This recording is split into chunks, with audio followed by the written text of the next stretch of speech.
All right, Lonnie, what's up, man? Yes, sir. How you? See, normally when we're chatting, it's over the phone I know, or right? as opposed to in person. Or we're hosting together. Yeah, that's true. Yeah. That's true. That's true. I've never been on this side of you, so I don't know That's what to true. expect. What was it? Was it the it was the gospel event. It was y'all were doing the McDonald's gospel tour. At But the Kennedy then Center. they did. It was at the Kennedy It was Center. at the Kennedy Center. And that was a trip because Congresswoman Sheila Jackson Lee. I ran to her at the Houston Texans game. I remember I busted her that night. I ran her at the Houston Texans game, and she says, "Hey, I want you to attend. I want you to do something to attend this gospel event we have in that." Yeah. I was like, "All right, no sweat." I just sends an email. All of a sudden, I get to run a show. I was like, "I'm sorry." Oh, really? You didn't know? I was like, hold up. I said, I'm sorry. At what point did I agree? Did I agree I was emceeing and I was doing something? And like, oh yeah. And so that's why I was killing them the whole night. I was like, hold up. Somebody gonna pay for my parking. I'm like, y'all gonna sit here. I said, I ain't getting paid to do this. I said, that's literally how it's. I didn't know that. Dude, I was killing her all night. I was cracking. I was cracking. Her people like, Rolly, you cold. I said, first of all, I ain't gonna pass up the joke. So I'm just letting y'all know right now. So that's what happened. I love it. That's what happened. I love it. Now I get it. It literally was just, hey, we having this event. We'd love for you to attend. I get to run a show in an email. I was like, that's funny. It sounds like her though. I'm like, where this come from? Yeah. I was like, Well, you did your thing, boy. Man, look, that was fun. That was fun doing it. Cause church folk just too uptight. And I sometimes you just got to go ahead and just go in on church folk. That's why I host like I do, man. Man, just let's have a good time. Let's laugh. Let's joke. And it's ebbs and flows. You follow the spirit where it leads. But you don't have to be ultra deep from the word hello. Bruh, I'm like, can y'all loosen up? Right, That's why I was just scoring on everybody. They were like, this boy lost his mind up here. Right. They were like, we ain't gonna bite this fool back. I said, I don't care. It was a good look though. Oh yeah. And I mean, great talent, all of that. So this is the 15th year. 15th year, yeah. And so, how many years have you done it? 7. 7. Yeah, this started with me coming in to fill in for the host. Erica Campbell had gotten sick. And they came to Philly, and Hoyt, who was the producer, said, can you come in and just do Philly for us until she gets better? And I said, yeah, I'll come in. I'm supposed to do one show. And then 7 years later, man, you just took Erica's job. We You took Erica's job. You crazy. Yeah, you probably told us, see, don't get sick. See what happens when you get sick? You know what? You better go and work out and take your medicines and all of that, because somebody's always ready. Hey, always ready. Yeah. Always ready. It's been an immense blessing, though, Doc. It's been a real good ride. So, I mean, obviously, normally you're doing it and you've got audience and you're dealing with people. Obviously, this year is different. But I tell people this all the time. Michael Collier and I had this conversation. And people really don't understand. Not everybody can host an MC. People don't understand that they sit at home and they think, man, I can do that. It's not an easy thing. It is not. And many people get it confused that when they see you sing or perform, because you do that well, that you will translate onto radio or to hosting just as well. And it's 2 different vibes, Doc. Right. 2 completely different vibes. Yeah. Well, first of all, whether you can sing, whether you can act or whatever, it's just not the same. And so, look, there are people I know who are actors who can't give a speech to save their life. And don't want to. Scares them to death. And you should have gone like, what are you doing? Because because they're not used to that. Where others, some people can handle it. And so I just tell people all the time. And then you have the people who assume, and like, I'm sure you dealt with this. There are people who assume, well, now I don't know if Lonnie or Roland should host. Let's get a comedian. Well, not every comedian can host. Right. See, that's the thing that people, you have to understand stuff crashes. You got to understand you got to stretch. You got to understand you got to be quick. You got to be able to quickly segue from one to the other, how to get in, how to get out. And a host can be funny and not be a comedian. There you go. I may not be a stand-up comic, but you're going to crack up if Right. I'm hosting the show That's my because we're point. just going to have a good time. That's my point. Yeah. So the ability to blend all of that together. It's a lot. What has been the craziest moment all these years you've been hosting where stuff just, and you had to, it was just the craziest. There's always a story. You know, it's a lot of them too, come right? on now. There's always a story. Well, I can't remember what city we were in, but I have a tendency to go into the audience. Right. And do what I call a talent show, because if we're in church, most of the time, right, the best singers are in the audience. Right. So I'll go into the audience and just have somebody sing. And this one day, this man decided that he was going to try it, and he started singing. He was a mess, but I made the mistake of giving him the mic to sing. Do you know that man walked away from me? Versus holding it? Yes, no, exactly. Lonnie, you already know. Lonnie, that's the first rule of hosting. Don't give up your mic. The first rule of hosting is you do not give up. This is what I do when I host. I like, look at here. Put your hands in your pocket. Right. Put them behind your back. I said, if you touch the mic, I'm going to smack your hand. Yep. I don't need your help. When I tell you that man walked away from me and you could see me chasing him around. He walked away? He wanted to finish his song. I was like, it was so bad. And you were like, bruh. It was bad. Mike, bruh. It was Mike. bad. Wow. It was bad. And that's the last time I've ever given up a mic. Yeah, we're going to fight over it. I tell I'm going to keep it. Put your hands down. Put your hands down. Behind your back. It gets crazy. I tell them, assume the position. Because when the lights go on, if people are not normally on stage, right, that's something that clicks into them. So they go into their shower mode, or when they're at home by themselves holding a brush, they go into that mode, and it's a wrap. Rule, don't ever give. Whether it's Q&A or I'm moderating something, you know, I'll be on stage and they'll say, "Well, we got mics on the floor." I said, "No." I said, "No, take the microphones away. I'm gonna walk around." Yeah. I said, "No, we ain't doing that." Otherwise, it can be chaos. They're gonna be there 15 minutes. Nope, we ain't doing it. That is the truth. So, okay, did you ever have a moment where something happened when an artist and you had to stretch and something happened back, so not with the audience, but something happened with the production, and it was like, we don't know how long it's gonna take, so you got to go out there and keep this audience awake. Stretching for me is easier for me, especially in church, because you can just do church stuff. When you can walk out in the audience or ask somebody a question or that kind of thing, that's easy for me. Well, I like to make church folk uncomfortable. I'm gonna talk about their hats. Yeah, that's the kind of stuff I'm talking about. I'm gonna sit here and write. And then sometimes we were at the MLK. It was 2018 MLK. It was a 50th anniversary commemoration of assassination. And so same thing. They were like, okay, the next speaker not here, so stretch. I was like, so Bishop Blake, they came in and seated. And I was sitting there and I was like, how many people with Bishop Blake? I'm looking at all these people who walk with Bishop Blake, and I was like, Bishop Blake, glad to see you. I said, but you got more people than Jesus had disciples. They were like, oh my God, he just said kind of stuff, because it's real. He just said that. I was like, what? They were like, Roland. I was like, I know that was Bishop Blake, but they got all like, you shouldn't. I don't understand that. Look, this is my plot. Everybody get hit. Especially if you're in the first 5 rows. Everybody get hit. And I can see you. Everybody get hit. Your titles, this is my philosophy when you the MC. Tell me, do you handle this? When you the MC, everybody, no title, don't matter what your title is, you might get hit. It's fair game. It is fair game. And you get your best material from the audience. So, okay, all right. So give me an example of a prominent person who you just scored on and just had them cracking up laughing. It had to have been Patty. Oh, okay. And this was during the years when she had the high hair, iron hair. Right. Yeah, so she came in. She had them plates shooting out of her head. Yeah. She came in and they set her in the front, and I was like, now can't nobody else in this room see now, right? So it's just me and you in here right now, because can't nobody else see around nothing you got on your head. Patty hollered. She hollered. But people love that kind of stuff. It's real. Right. But you know what? It's always the organizers of stuff. That's them. Like, I did an event during CBC, and they left the awards. Why?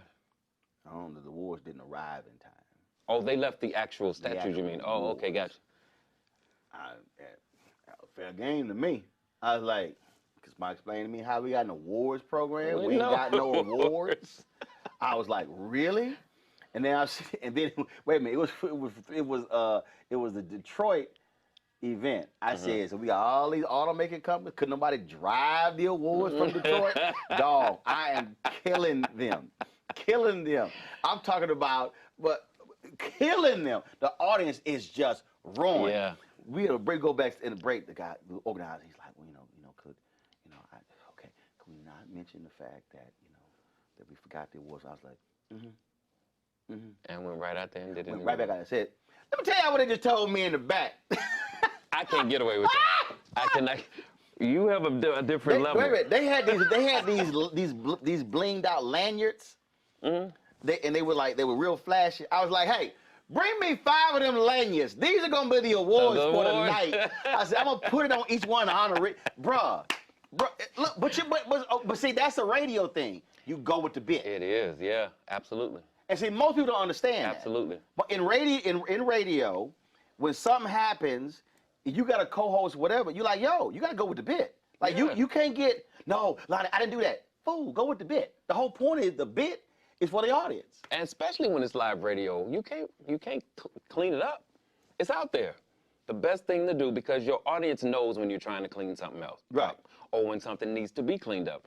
Just like I hate when people walk out on stage and whisper to me, as if nobody else sees you walk out here and whisper something to me. Just tell me what you want to know. It's not a secret. See, clearly, I'm gonna turn around and say what you just said. Right, precisely. To the audience. Right. And see me, I'll be like, you couldn't send a text? Right, right. I got my phone. As a matter of fact, you say it. Just tell me what you want to know. You couldn't send a text. Now the church people do this all the time.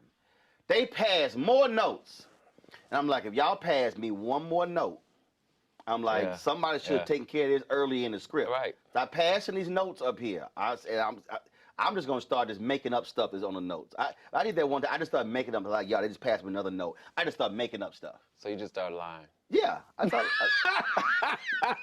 I'm through with you. Roland said, I'm in the church and I'ma just start lying. Dude, just like y'all want to keep passing me notes? All right. I love it. I'ma just say, well, I did. Okay, the one that I did lie this one dinner, cause you know black people love shout outs.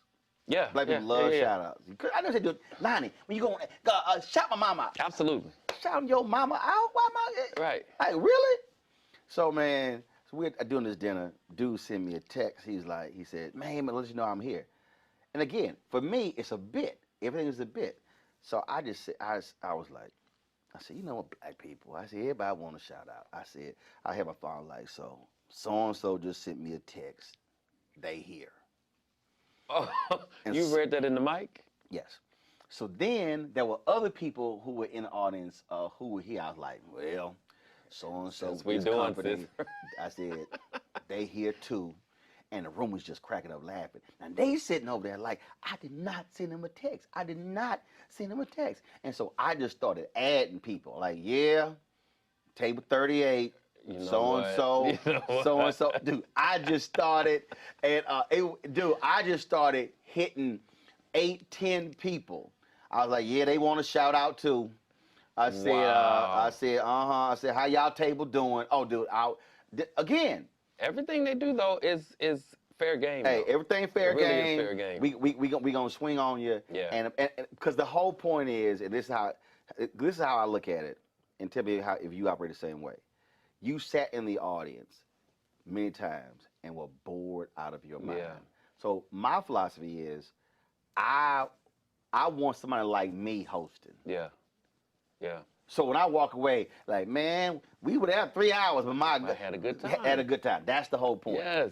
That's one of the things that I like about this McDonald's tour is while we are raising money for the Ronald McDonald House Charities and doing such a great job around the country, it doesn't come like we are only there to ask you for money. Right. You know, the gospel music, the energy, the vibe, all of that is wrapped around why we're there, but it gives you a twofold.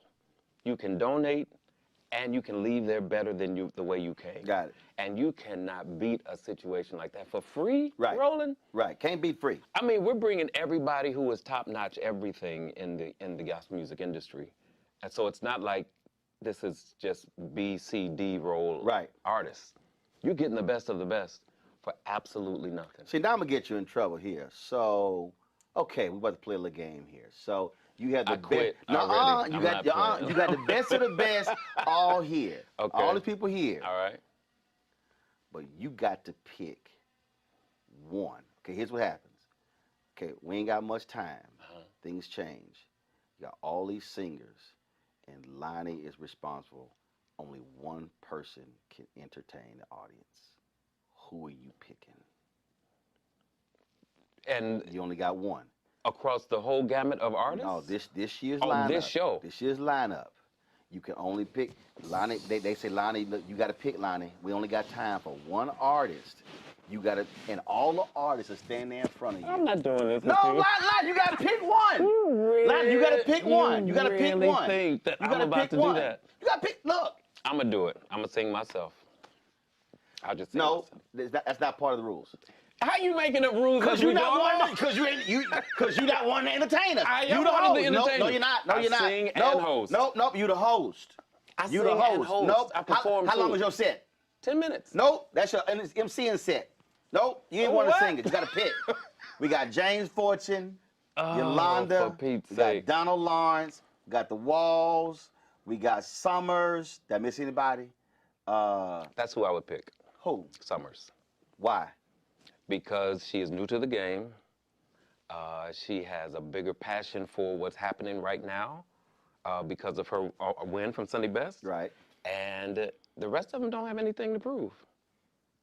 So let her do and get more acclimated to, and get people acclimated to her. They can see another side of her. They know everybody else. Mm-hmm. So just let her do it. Done. Don't tell me I didn't get out of that. Yeah. Don't tell me I didn't get out of that. He's like, oh, I'm glad he brought her name I'm glad up. you mentioned it. I'm glad he mentioned her name. You gave me the out, baby. And what's better is she can actually do it because the girl can go. Right. So it's a win-win. All right. So I got another one for you. Oh, this game's still going? Yeah, I got another. Right. Look, I'm the host. I don't like this. I'm the host. Okay. I'm the host. So I'm the guest. This ain't your show. I'm the guest. This ain't the Lonnie show. Right. Okay, I'm with you. When I call your radio show, you the host. Okay. Okay. I got you. So I got another one. Who is your? I can't. Normally, I have a bit. It's called. It's an song, but we can't do that since church. But I'm talking about. Is there? I'm not fooling with you. Is there a song? Is there a song that when it come on, you just. You know, I'm talking about that song. Make you scrunch your face. You be stumped. I mean, you can be doing whatever, but when a song hit, you just go to another place. You forget. You just lose your mind. You just throw your hand. You just like it hits you. When it come on. It's old though. Oh, don't matter. Changed. Okay. Tremaine Hawkins. And actually, anybody who sings it, if you can halfway sing, change will take a house. Okay. A wonderful change has come over me. That'll do it for me every time. Non-gospel song. Non-gospel song would have to be, now, I don't know if you know who this is called. I think they're called Red Hats or Purple Hats. But have you ever seen the Peloton commercial? Mm-hmm. The bike commercial? Right. Whatever track that is behind that bike commercial, I can be in someplace else in my house, not even looking at the commercial, and that track will come on, and I'll be like, oh! Lonnie grew into a commercial. I could not, for the longest, I asked everybody, who is that? And I finally found out it was either Red Hats or Purple Hats. I can't remember what it is, but the song is just as good for the whole song that it is on that commercial. See, thankfully we now have Shazam. Because see, before Shazam and other apps, I would be listening to a song and then I'll be trying to find the 4 or 5 words in the lyrics, and I go type the words in, go to Google, put it in lyrics. Oh no, because it would. I love music, and it will drive me crazy if I cannot find who that is. I will go down a rabbit hole, and I wouldn't be able to go to sleep because it would bother me. No, who is it? What song takes you there? Oh, Non-gospel. oh my God, please, take your pick. I can go. Oh, B.B. King, Bobby Blue Bland. Is an album called "Together for the First Time." That's the way love is. I mean, that they kill it. Okay. They kill it. Let the good times roll. Kill it. I'm talking about that hit. Yo, we about to rock. Otis Clay live in Japan. Wow. Otis Clay. I wasn't expecting Otis these. Clay has a song's called Precious Precious. It's 13 minutes. There's a 6.5 minute organ solo by Charles Rogers. Bruh. I ain't never heard it. Bruh. And then last song called, that same CD called Holding On to a Dying Love. Now, my ex-wife hated when I played that song. But I understand why, because that's why she's ex. But it's the song. And again, I don't know what camera I'm supposed to look at, but I am not fooling the song with Roland Martin. When you hear the song, you're going to be like, that's a jam right there. No, it's just, so, it hit, you like, oh yeah, Champagne, how about us? All I'm thinking about is That's Why She's Ex. I don't care what you about to say next.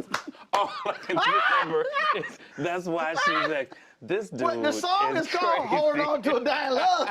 I know, right? I ain't fooling with you, man. No, because I got an ex-wife too. So I'm not fooling with you. Now Don't give me a playlist for the now ex-wife. Now you're going to leave here. You're going to be like, hit that song. Right. Sing it, Otis. I'm not fooling with you. Nope. I'm checking out. I'm checking out. See, all right, we done. Man, it's good to Appreciate it, see Doc. you. Appreciate it. Absolutely. My pleasure. Ain't nobody like you. I love you, man. I love you. Appreciate it, my brother. Always good to see you. Thank you, man. All right.